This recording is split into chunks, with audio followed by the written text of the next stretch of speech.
Graypenner was on page 120th of Clive Cussler's new novel when he heard his wife's car finally pull into the garage. He touched his Fitbit and saw the time. 2017. He winced. This is the third time this week that his wife has been late at work. Until 4 months ago, in all 7 years of their marriage, she had never come home late. Gray was not born yesterday or the day before yesterday.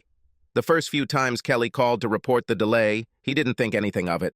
Then he noticed that one evening, when she returned home later than usual, her lipstick was slightly smeared, which was almost unheard of, since Kelly is practically obsessed with her appearance. He was sure he had noticed the foreign scent of aftershave when she leaned in to kiss him, so that night in bed he deliberately pressed himself against her neck as he stroked her from behind with a spoon. He didn't know much about scents, but he knew there was a significant difference between the White Shoulders perfume he bought her and whatever the hell she smelled like. Crap. Gray almost gasped when his red-haired wife walked through the door.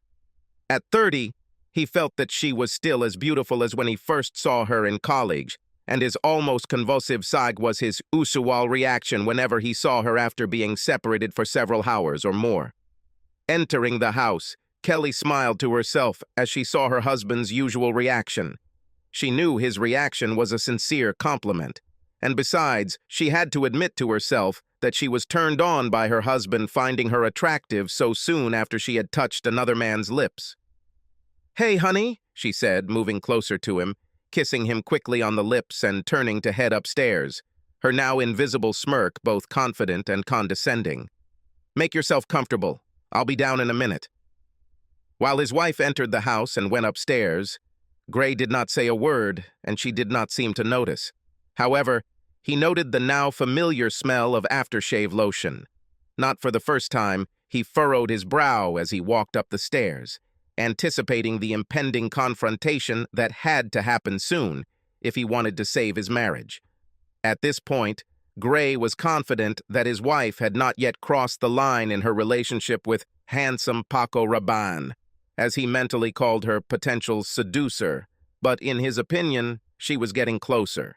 For 7 years, Gray feared that his beautiful wife would one day realize that she had married a man unworthy of her from an aesthetic point of view and would try to make amends. Gray did not consider himself an ugly man, but in his opinion, he had an average appearance and could not compare in any way with his stunningly beautiful wife. The snake that invaded the Garden of Eden was named Johann Wegmann. Kelly worked as an assistant vice president for an international telecommunications company. Johann was a well-built 40-year-old blonde man who had moved to work from the company's headquarters in the Netherlands about 6 months ago. For the first 2 weeks, Gray heard far more than he wanted to about the Dutch settler, before Kelly went completely silent. Gray became suspicious. "Hey, is that new Dutch guy still working in your office?" Gray asked over dinner one night as Kelly talked about her day. "Yes. Why are you asking?" She answered, somewhat embarrassed. "For weeks, he was the only one you talked about." "And now it's like he's completely disappeared," Gray said. "Well, he works in a different department. We rarely see each other," she said, her face turning slightly red. "Huh," Gray muttered, stuffing his mouth with food and noticing that his wife had just lied to his face. The late evenings began soon after. Kelly felt a physical attraction to the 6'3", 102-pound Dutchman from the first moment she met him.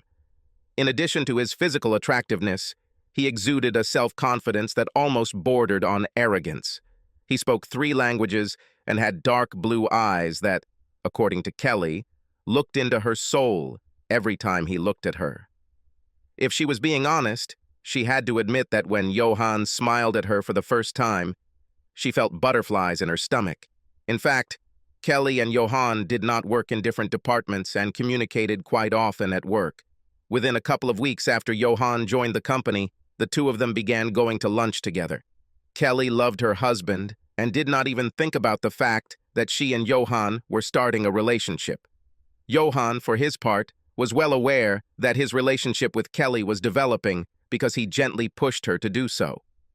Johann knew that this woman was married, but he believed that she would let him know if he went too far. In his country, extramarital affairs were not anathema.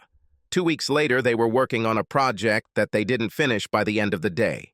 Johan suggested that they start the project again in the morning or just spend a little extra time in the evening in the office. Her smile told him everything he wanted to know. She quickly called Gray at his office and said that she would be late for a couple of hours. He noted to himself that this was the first time she had been late in all the years of work in the company. But since he also had to be late at work sometimes, he did not complain and said that he would cook dinner that evening.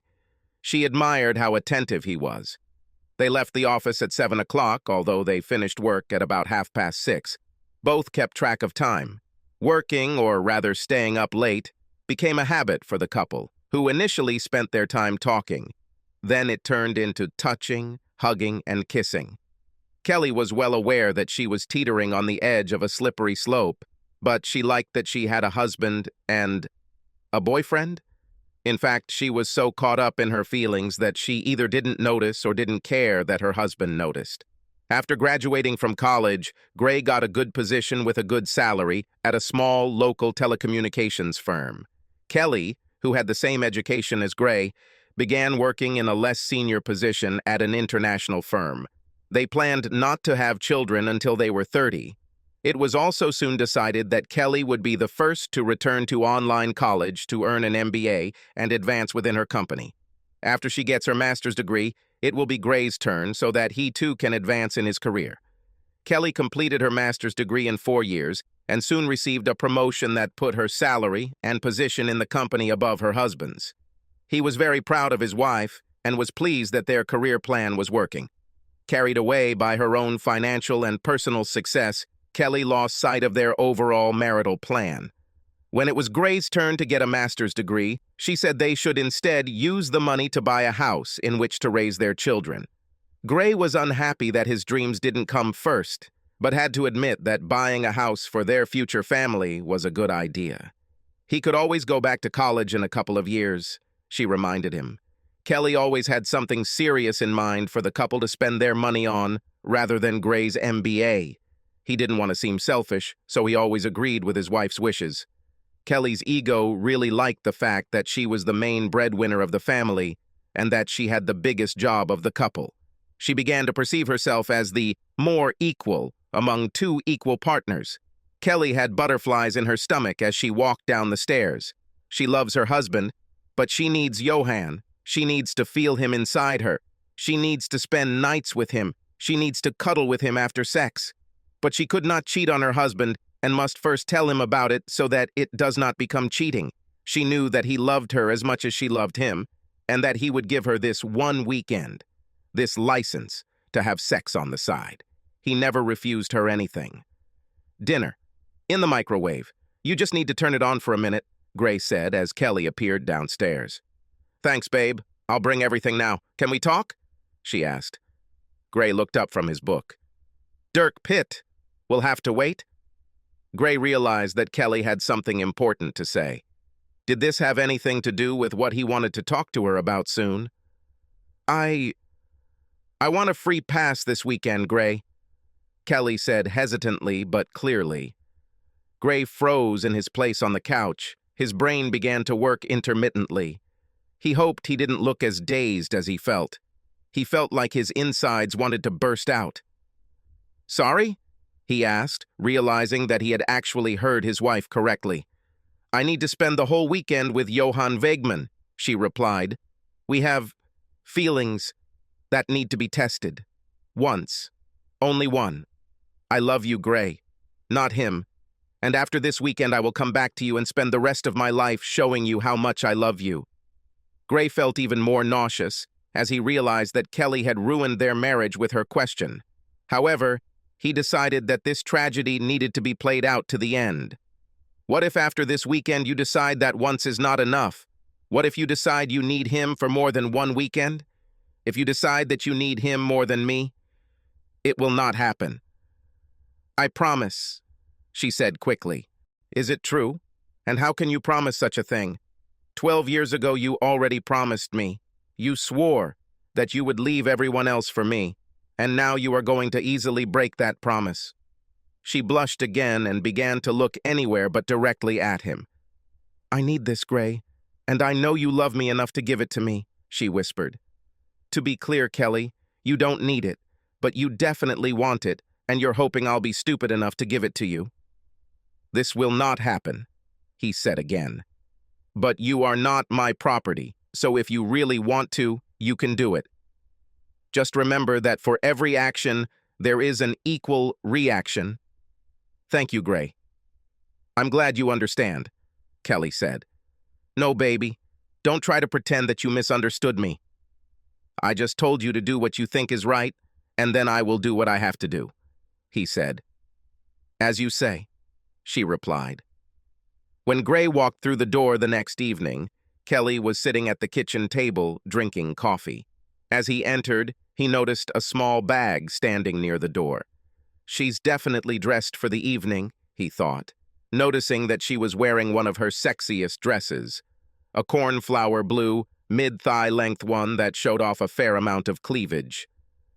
"You seem pretty confident in yourself," Gray said, putting his keys and wallet on the shelf.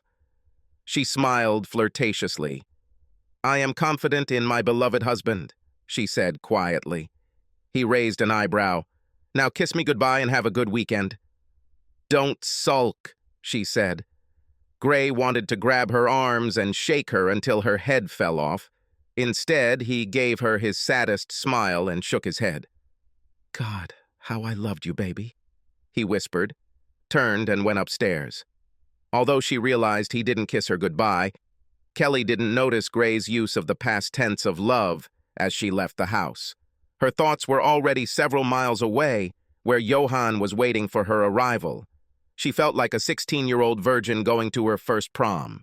Kelly and Johan had been planning their weekend for the past 2 weeks. After 3 months of increasingly frequent kissing and caressing, they decided it was time to see where their relationship would lead. Johan didn't mind that Kelly was married. She told him that she and her husband were working on some issues in their marriage. She met Johan in the hotel lobby, and they checked in as Mr. and Mrs. Johan Wegman. We went up to our room and threw our bags. Before leaving the room, Johan asked Kelly to spin around in front of him. He whistled softly in response and then pulled her towards him for a deep, passionate kiss. His tongue searched and quickly found hers in her mouth. She moaned deeply. God, this man knows how to kiss, she thought. Their table at an upscale steakhouse was booked for 7 o'clock that evening, so they had to unpack and hit the road. Dinner was amazing. They drank a bottle of good wine, but only one each, because they both wanted to be on top. For dessert, they each took ice cream. During the meal, they talked in low voices, enjoying each other's company. They touched each other tenderly. To any observer, they looked like a very loving married couple. On the snack table next to Gray's reclining chair were the remains of a medium-sized pepperoni pizza and 4 empty beer bottles. Despite the fact that Gray was a fairly experienced cook, he, of course, had no intention of cooking that evening.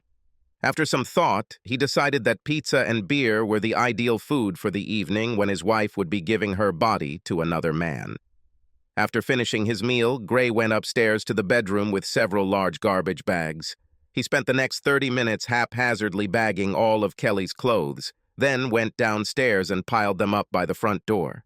He handled the jewelry and toiletries a little more carefully, putting them in a box and also placing them by the door. Somewhat satisfied and indescribably angry, Gray went downstairs, put the DVD in the player and sat down to watch his favorite movie of all time, the Mel Brooks classic, Young Frankenstein. Kelly and Johan barely had time to return to their room when he pressed his lips to hers. She grabbed him by the neck and they stood there for about a minute, kissing passionately. From what she saw through the pants of his suit in the office, Kelly believed that Johan's assets were a little larger and thicker than her husband's, especially considering Johan's size advantage. He was 15 centimeters taller than her husband and 18 kilograms heavier. Johan studied Kelly's body very carefully, slowly removing her clothes, kissing her neck, shoulders, and chest as they were exposed. Finding herself completely naked, Kelly reached for Johann's belt with trembling hands. Everything happened too quickly, much faster than she expected. Johann praised his partner very much as they lay intertwined, but did not make a single move to satisfy his partner. She was disappointed, but knew they still had a lot of time. After a 20-minute break, Kelly tried to get her partner interested again, knowing that her husband sometimes needed just that long to get back into the game. She was again disappointed. The next day, Saturday, the couple had a full day of active recreation planned before another luxurious dinner and subsequent carnal pleasures. Kelly hoped that the previous evening was just a misunderstanding, and of course today everything would be different. Gray spent the entire Saturday afternoon alone, not even turning on the TV until the sun set. No matter how he looked at his dilemma, he saw no way to remain married to his wife. He knew he still loved her. It didn't go away overnight. But he couldn't get over the disrespect she'd been showing him lately, and he'd never be able to trust her again, expecting her to use her when she wanted to. Some other guy will again demand free passage. On the screen in front of him, there was a rerun of the show, Leave It to Beaver, but instead there could have been porn if Gray wanted it, and there it was. He took another sip of his beer and stared straight ahead, thinking back to happier times with Kelly. In truth, Gray never understood how they ended up together. As undergraduates at Arizona State University, they took several courses together, but Gray had no idea that this amazing girl might know who he was. She always seemed to have a small circle of admirers, but early in her freshman year, she took a seat next to him in his accounting class. She seemed to go out of her way to flirt with him during class, and completely shocked him by inviting him for coffee when class ended. Of course, the young man agreed. They were practically inseparable for the rest of their college years and got married about 6 months after graduation. A few months ago, Gray was sure that their relationship would last for a long time. However, recent events showed cracks in their marriage, and then Kelly did the unthinkable. Kelly lay in bed next to the sleeping Johann, wondering how much sucking up she would have to do to get her husband to forgive her for the untimely weekend. She had heard the words her husband had said to her when she had told, about the free pass, but she knew Gray loved her too much to let one weekend ruin their marriage. However, she also never thought that she would have to worry about her husband while she was with Johann. The day spent with Johann had been wonderful. He had excellent manners and a magnificent personal charm, but upon returning to his room on the second night, his charm seemed to have deserted him again. He was again selfish and clumsy, despite the fact that the woman again gave him the opportunity to doubt himself. She wouldn't even call what they were doing sex. Yes, Johann tried to be physical, but it was more like moving a saw in and out than anything else, and he didn't care about his partner at all, in her opinion. And that's why I pissed Gray off? She thought to herself. God, what a fool I am. After sex in the dew, have a nice brunch, Johann smiled as he and Mrs. Wegman left the hotel. All this time, Kelly was kind and smiling. They kissed passionately in the parking lot. Kelly considered it the most passionate part of the weekend, then got into their cars and drove home. Kelly used the hour-long drive home to clear her head and strengthen her position in a long-running dispute with her husband over her free passage permit. She was confident that Gray would eventually give in, despite his initial anger and threats. In the end, she almost always got her way. At worst, she thought, she will order sexy lingerie and stiletto heels, and maybe a leather bustier. She couldn't help but smile, thinking about how easy it was to trick a man around her finger. Kelly drove the car into the garage and turned off the engine. She checked her makeup again in the rearview mirror, took her bag from the back seat, took a deep breath, and walked into the house with her head held high. "Hey, I'm home!" she shouted, entering the kitchen from the garage. She waited a couple of seconds for Gray to greet her, which would have been normal, but she was disappointed. She heard the big screen on in the living room and went in, irritated by what she thought was her husband's childish behavior. Gray sat in his reclining chair, watching a baseball game. Looking up from the screen for a second, he nodded towards his wife, not paying attention to her. Needless to say, she was unhappy. "Is this how you plan to play this out?" "Okay." She pouted and left the room. What the hell do all those bags at the front door mean?" she shouted. When Gray didn't answer, Kelly walked over and opened the package. He heard her gasp, then heard more bags being opened. "Damn it. It's not funny, Gray." "What the hell are you doing?" she shouted. "To make it easier for you to move out when I give you the divorce papers," he answered, surprising her by silently approaching her almost closely. "No divorce. There will be no divorce, you idiot," she said. "We talked about this. This is just one weekend. One. We've been married for 12 years. You can give me one weekend. First of all, we didn't talk. It was you who spoke, and I listened. You told me that you take permission to have sex on the side. When it was my turn to speak, I said I wasn't going to accept it. It's not my problem that you didn't take me seriously. We are married. That means no permits, ever," Gray said. "Will you actually divorce me because of one weekend out of the entire time we were together, and all the time we will be together in the future?" she asked. Now there was panic in her voice. "We won't be together in the future since you did that.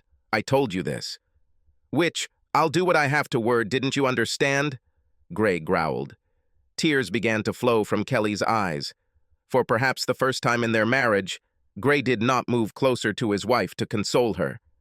"You cheated on me with another man. Just because you told me about it first doesn't mean it's not cheating, especially after I told you not to do it," Gray said. "You didn't tell me not to do it. You said I could make my own choice," she said, trying to turn the argument in her favor. "And be responsible for the consequences of your actions. It seems you can only remember what you want to remember," Gray said. Kelly literally stood still for several seconds, looking at her things in the bags. She was breathing heavily. "Well, I'm not moving out. This is my home, too," she said. "Okay, but since your things are already packed, you can move your junk to the guest room." "I'm staying in the master's room," Gray said. "Okay," she grumbled and carried the bags up the stairs. "Will you help me?" "I've already done my part of the work," he answered. "I've collected my things." Gray returned to the living room and continued watching the baseball game. He heard his wife stomping up the stairs and muttering something. Finally making it downstairs, Kelly plopped down on the living room couch and began flipping through the Sunday newspaper that Gray had placed on the end table next to where she usually sat. She began flipping through the newspaper noisily, making sure it crackled every time she turned a page or changed position in her seat. "Don't you at least want to ask how my weekend was?" she pouted. "Why do I need it? I believe you had sex with him several times. Isn't that what people do when they cheat on their husbands?" Gray asked. "Well, we also went to some places, did some things, and ate at some nice restaurants," she whined. "Cute. Happy for you," Gray said. "Maybe one of your friends will be interested." "But your husband, not yet a husband." "No." Gray noticed that his wife didn't seem nearly as excited as he'd expected, especially after she'd made such a fuss about her departure. The fact that she wanted to talk about non-sexual experiences suggested that Johan might be more of a loser than a stud. But that's not my problem, Gray thought. Gray spent time Monday separating bank accounts and making financial maneuvers necessary for his pending divorce. He wouldn't be able to get an appointment with the family lawyer he'd chosen until a week later, so he knew he'd have to live in the same house with Kelly for a while. Kelly spent the day avoiding Johan. She was well aware that they were on opposite ends of the spectrum in terms of the weekend success. She knew that their relationship had changed forever, and not for the better. She really wanted her husband to understand this and return to her, so that with Gray's help she could ward off Johan's future advances. Kelly's life suddenly became very difficult. Kelly was wondering what to do, talk to Gray again or just move on as if nothing had happened, hoping that her husband would eventually cool down. She chose the second option as the path of least resistance, not wanting her husband to call her a cheater again. After some time spent looking at the situation from all sides, Kelly was forced to admit that the word cheater sounded much more accurate than loving wife. She shook her head sadly, wondering if she would have looked at the situation differently if her weekend had been a resounding success rather than a dismal failure. Gray didn't say a word to Kelly when he returned from work and when they sat down to dinner. When he finished eating, he mumbled a quick thank you and cleared away his plate. "Sorry, Gray." "I'm so sorry," Kelly whined as Gray walked into the living room.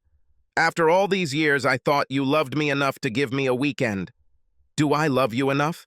I would think that after all these years you would love me enough to not ask permission to cheat on me," Gray said.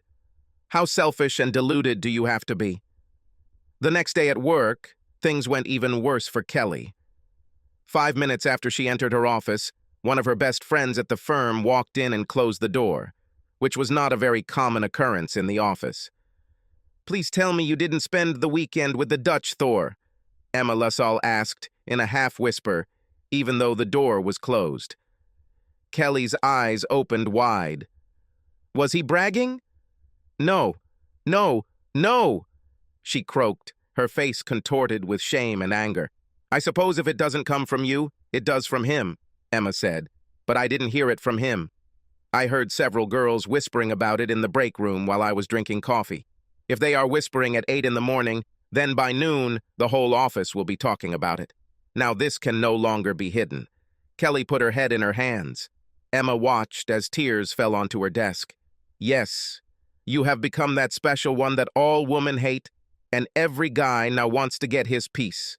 Well, was it good?" she asked, raising her eyebrows. "This is the biggest problem. Did not have. I made my husband very angry, and for—" "What?" she asked. "Johan is big, handsome, charming, and an absolute dummy in bed. He's barely bigger than Gray, and in bed he's not even half the man he is, but he considers himself God's gift to women."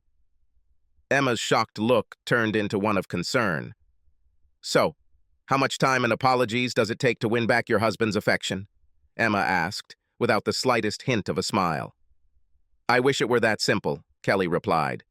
"Gray constantly talks about divorce. 7 years together, and he keeps talking about divorce, directly. No, I'll think about it. No consultations, nothing. I thought he would just be angry, but he is beside himself with rage. I've never seen him so reckless. But I warned him.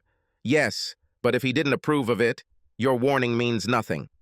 You're a smart woman and you really can't deny that you knew how this could end," Emma said. Coincidentally, Gray said almost the same words to Kelly 2 weeks later when she called in tears after being served divorce papers at the office. "You told me I could have sex with him." "He said I could," she sobbed into the phone. "No, I told you that this is your choice, but it will have consequences. You got what you wanted, and obviously, it didn't matter what I wanted," Gray said. A few weeks later, Gray received a call from his father-in-law and mother-in-law asking him to talk to their daughter and think about reconciliation. Gray loved his relatives and always got along well with them, so he tried to gently disappoint them. "She says she made a mistake, and you don't want to talk to her. You don't let her explain everything," his father-in-law harshly accused. "You're above this, Gray. Did she make a mistake? Did she really call it that?" Gray said this with more than slight irony in his voice. "Well, she never actually told us what the mistake was, but after 7 years, don't you think you should show her some courtesy?" said Ken Clayton. "She didn't tell you the whole story, Ken." "I wouldn't call it a mistake that she gave herself permission to have weekend sex with a coworker. I warned her there would be consequences," Gray said. "Oh, no, no, she couldn't be that stupid," Ken cried. Gray did not consider it necessary to respond to what he was sure was a rather rhetorical remark. I'm really sorry," Ken said. "I do not know what else to say. I won't bother you anymore." The day after his conversation with her father, Gray groaned when he saw Kelly calling him. "Another wine is coming," he thought. "I'm sorry, Gray, that my father called. I think you realize that I wasn't very open with my parents. It's not something you admit to unless you have to." I never thought that he would call, and I never thought that you would rat me out, she said quietly. I didn't rat you out, but I told the truth, he answered without emotion. Yes, she sighed. Kelly and her lawyer tried to delay the divorce, but given that Gray filed due to irreconcilable differences and the absence of children, it took 9 months. Kelly couldn't believe Gray didn't give her a second chance after her mistake, as she repeatedly called it. The mistake wasn't just about having sex with another man, Kelly, he explained one evening when she tried to convince him. Long before you cheated with him, you had an emotional affair. You neglected my feelings. She disrespected me in the worst possible way. When did you stop loving me? Kelly held back tears. Once upon a time, when she cried, Gray tried to console her. Now he accused her of trying to break through her tears back into his heart. I know you still love me, Gray. Why can't we try to make peace? Yes, I still love you. That's why it hurts me so much, Gray replied. But it seems to me that you don't love me as much as I love you. I would never think about cheating on you, ever. But I can't believe that you won't do it again when a second man attracts your attention. There will be no second man. I promise, she quickly intervened. There shouldn't have been a first one, Gray grumbled. You promised this when you swore an oath to me. Oh yes, she whispered. During the divorce, Johan asked Kelly out on several dates, as did several of her other work colleagues. The woman was talked about in the office, and a few weeks after the incident, she was called to the HR department. We do not have a policy prohibiting employees from making acquaintances, but we have always asked our employees to exercise some discretion. If half the male employees are talking about how you spent the weekend, playing family with Johan Wegman, and half the female employees are talking about who's next on your list, that's not a good situation. If the fuss doesn't subside, you may be asked to move to another office. I've been told that Maine is very beautiful this time of year, the HR director said. A day later, Johan again found himself in Kelly's face and asked the woman on a date. After the HR director's warning, she was not in the mood. Well, baby, your husband is divorcing you. We won't even need to leave town for the weekend, Johan said. Don't you understand the hints? She snapped. I ruined my marriage for mediocre sex that I just wanted. Mediocre sex. I was such an idiot. Now go away, Kelly screamed. 2 weeks later, Kelly agreed to move to North Carolina. By the time she left, everyone in the company knew that Johan was not the stud he thought he was. A month later, Johan transferred again to the Amsterdam office. He is handsome, fit, and every Saturday morning he walks through the aisles of the grocery store as if he were sluggish, as she noticed from a couple of meters away. He never seemed to notice her, which was the norm in her life. Margaret Scanlon, known to her close friends as Peggy, worked as a 5th-grade teacher at a local elementary school. Her appearance was average. Her physique, as she considered it, was average, which meant she had nothing to attract a handsome, obviously lonely man. She is 29 years old, and in a few weeks she must cross the threshold of 30, with no prospects of leaving bachelor life anytime soon. Peggy wondered how a man as attractive as him could still be single. He looks to be about 30. He doesn't come across as a player, and he looks lost, perhaps broken. Graypenner doesn't have a wedding ring on his left hand, but Peggy knew he was single before she even looked at his hand. The items in his cart said everything about his marital status. Pop-Tarts, frozen pizza, macaroni and cheese, beer, and grilled meats. Nothing says singleness, and maybe even divorce, like these products. Many people call Peggy Mouse. She has short, wavy, light brown hair, large brown eyes, and light, almost pale skin. She was 5'5" tall, had average breasts, decent legs, and what she considered her best feature, a muscular round ass. Personality-wise, she would describe herself as a quiet person. In college, her friends considered her an ideal partner, thanks to her friendliness, loyalty, and ordinary appearance. She had first noticed the man while passing by a few months earlier. For some reason that she still can't figure out, She continued to notice him, and about 2 months ago she started paying closer attention to him. Although it was completely out of character for her, she considered introducing herself to him.